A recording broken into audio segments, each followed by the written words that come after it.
Hablamos de conjuros y de heridas para contrarrestar las palabras. Los ritos. Con Marinés Scelta.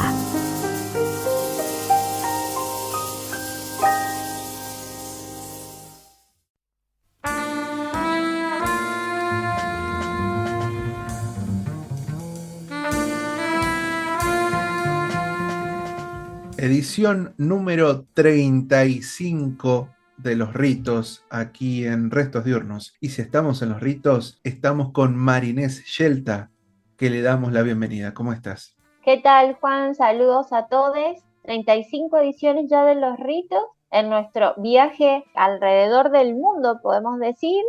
Y en esta oportunidad seguimos viaje por Europa y llegamos hasta Italia de la mano de Giovanna Cristina Vivinetto. De Giovanna vamos a decir que nació en Siracusa en el 94, es licenciada en Filología Moderna y reside actualmente en Roma, donde se especializa en Filología Moderna en la Universidad de La Sapienza.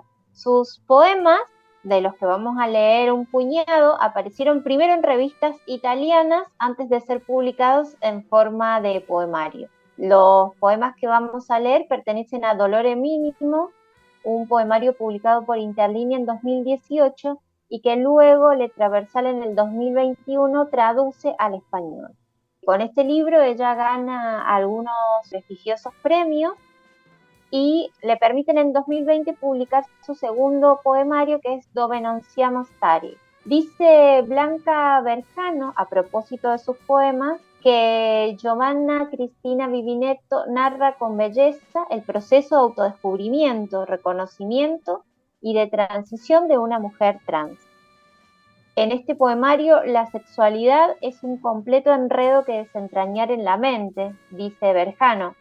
En la mente también se desarrolla la identidad y se expresa a través de cada acto, ligado no necesariamente al aspecto exterior. Vamos a ver nosotros en este poemario cómo hay una construcción de la identidad a partir de lo que se vivencia como la creación, sino el nacimiento de un yo que es otro, pero también es ella misma.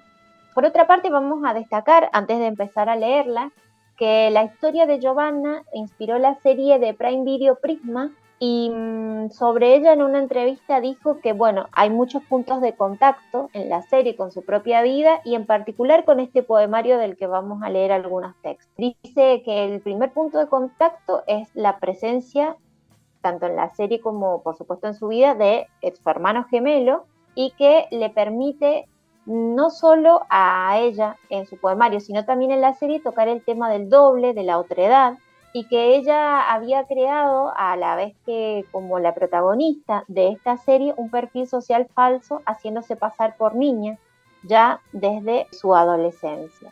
Entre otros aspectos, esto es lo que vamos a ver nosotros, por supuesto, con una temática totalmente poetizada, y van a ver el lenguaje que ella utiliza, que tiene que ver con esto de parir su propia identidad a los 19 años.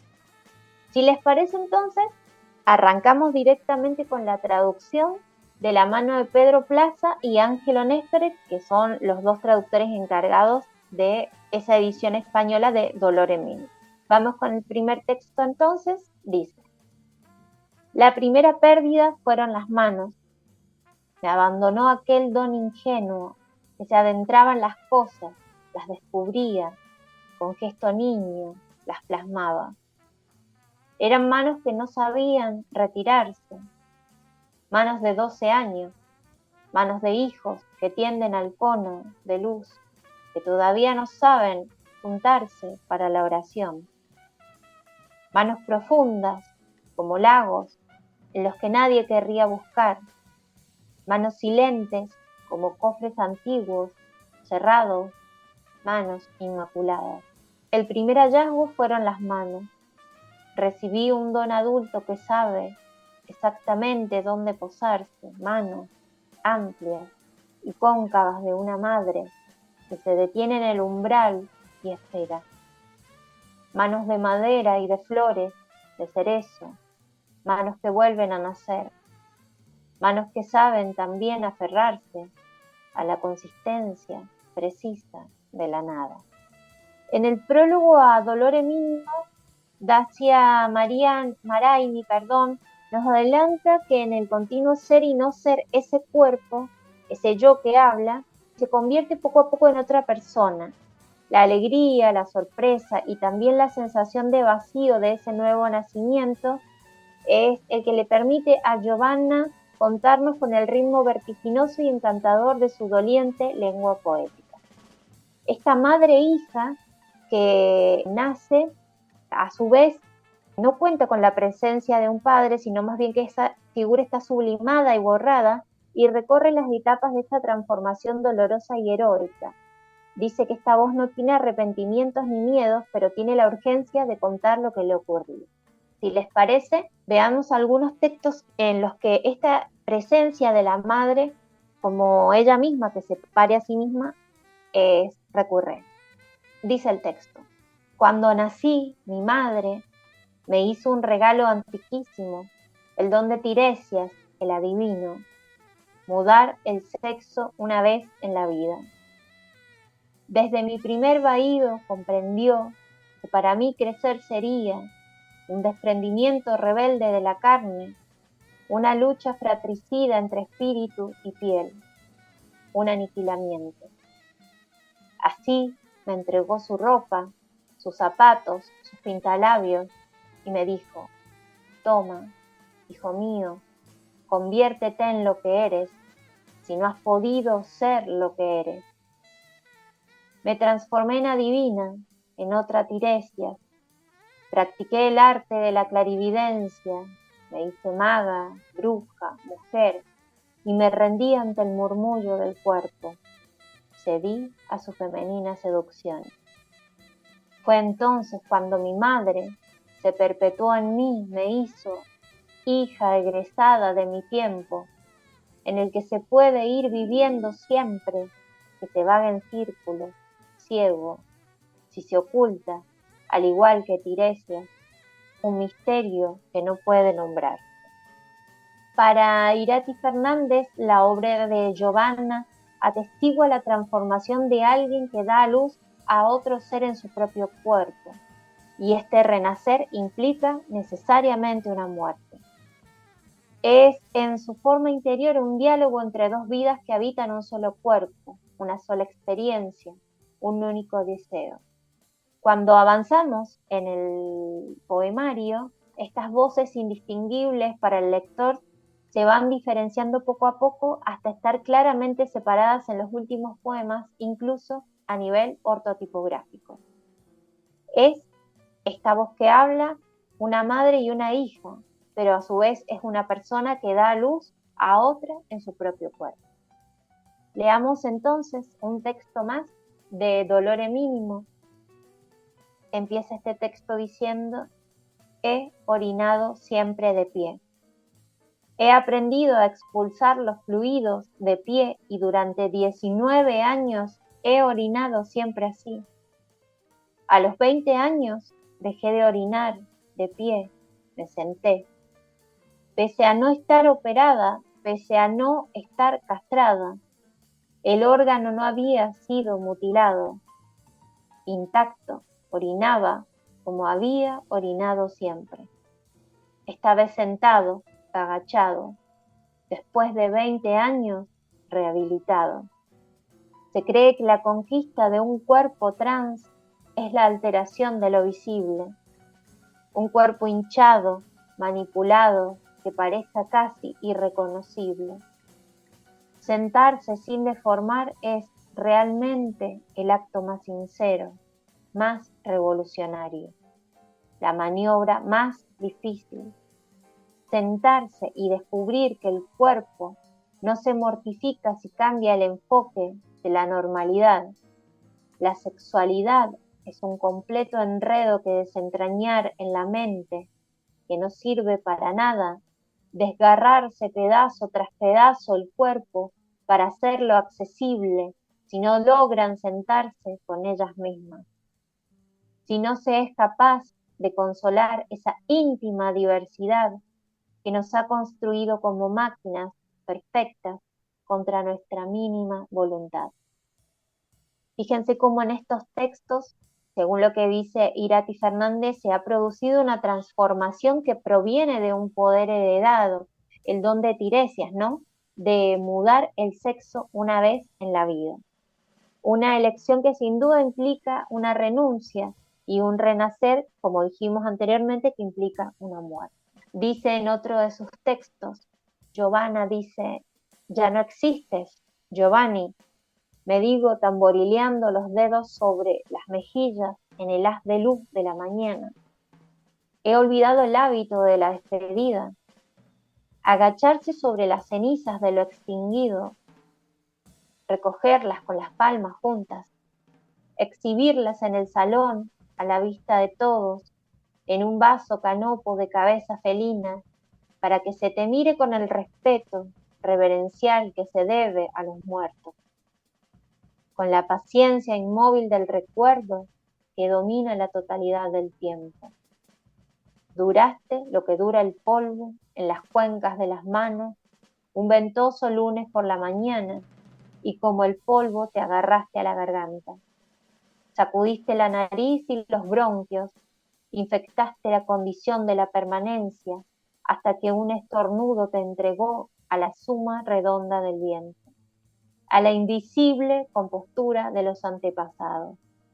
Pasaste como pasa una fiebre septembrina, como un resfriado por una corriente de aire imprevista. Solo nos debilitaste. Ya no existes, Giovanni, porque un filo de sol no es suficiente para devolverte a ese haz de luz vertiginoso. No existes, me convenzo, tamborileando sobre la mejilla los dedos, esos mismos dedos que fueron los tuyos durante un tiempo. Vivinetto no permite que su dolor borre la luminosidad de sus versos. Habla de su experiencia, pero también habla de la metamorfosis que es parte integral del ser humano, y se refiere a ella en su condición de trans y a su vez a todos aquellos identificados con esa condición en este poema que empieza diciendo: nosotros estábamos entre aquellos llamados contra natura. Nuestra existencia revertía y distorsionaba las leyes de la creación. Pero ¿cómo podíamos nosotros, exuberantes en nuestros cuerpos adolescentes, ser un descarte, un defecto de una naturaleza que no tiene? Nos convencieron, nos persuadieron de la autonegación. Nosotros, tan jóvenes, fuimos constreñidos a rehabilitar nuestros cuerpos, obligados a mirar a la cara nuestra, naturaleza, y suprimirla con otra. A decir que podíamos ser quienes no queríamos, quienes no éramos. Nosotros, los únicos seres inocentes. Nosotros, los últimos seres vivientes. Nosotros, trasplantados al mundo de los muertos para sobrevivir. Alessandro Fo se pregunta en el mismo libro, en el mismo poemario, si antes de estos poemas o antes de la revolución personal a la que descendió dócilmente este yo poético, esta Giovanna, probablemente con temblor y con esperanza, alguna vez escribió poemas dirigidos a ella misma. Él dice, no lo sé, pero lo supongo. Efectivamente, dice, los poemas que leemos aquí están dirigidos a ella misma, pero a un yo que ya no existe. Está cerrado en el pasado y ya no puede recuperarse. Paradójicamente es esta separación la que ahora nos permite dirigirnos a él poéticamente. Y además agrega Alessandro Fo que ese yo nació dual y dividido, por lo que se impuso una elección, una transformación, y que estos versos de Vivinetto son el diario de esa metamorfosis. Escriben desde hoy a veces al y del yo del ayer y a veces también al y del yo de hoy, entendido casi como una filiación de la propia voluntad que a un cierto punto entró en la creación y se convirtió en demiurgo de su propia vida y herrero de su propia fortuna. Si les parece, para cerrar, acompaño el último texto que habla justamente otra vez sobre esa maternidad. Y dice el último poema: no tengo hijos que dar, no podré. No tengo tubos para inflar, ni huevos para esparcir por el mundo. No tengo vulvas que sostener entre dos dedos. No tengo nada que abrir entre las conchas de mis piernas. Pero me toca, sigue tocándome, explora con sus dedos este cuerpo implosionado, lo chupa todo por dentro. Escapó sin dejar rastro y se empeña en tocarme para encontrar el punto que pueda darle placer, que lo consuele, que se sienta como un hombre. No se lo diré, pero él no está allí. Y sin embargo, toda esta torpe ilusión suya, esta temeridad en proyectarse hacia el hecho cierto, por un momento me devuelve todo lo que me falta, y por su milagro, esta noche me convierto en mujer completamente. Sin duda que Giovanna Di Vinetto habla de un renacimiento, de un descubrirse mujer, y desde esa experiencia personal hace poesía. Les invitamos nosotros desde Los Ritos a buscar su material, a escucharla. Hay un montón de material en internet. Y bueno, hasta aquí nuestro recorrido por Italia, y les esperamos, por supuesto, en la próxima edición de Los Ritos, aquí en la Casa de Restos Diurnos.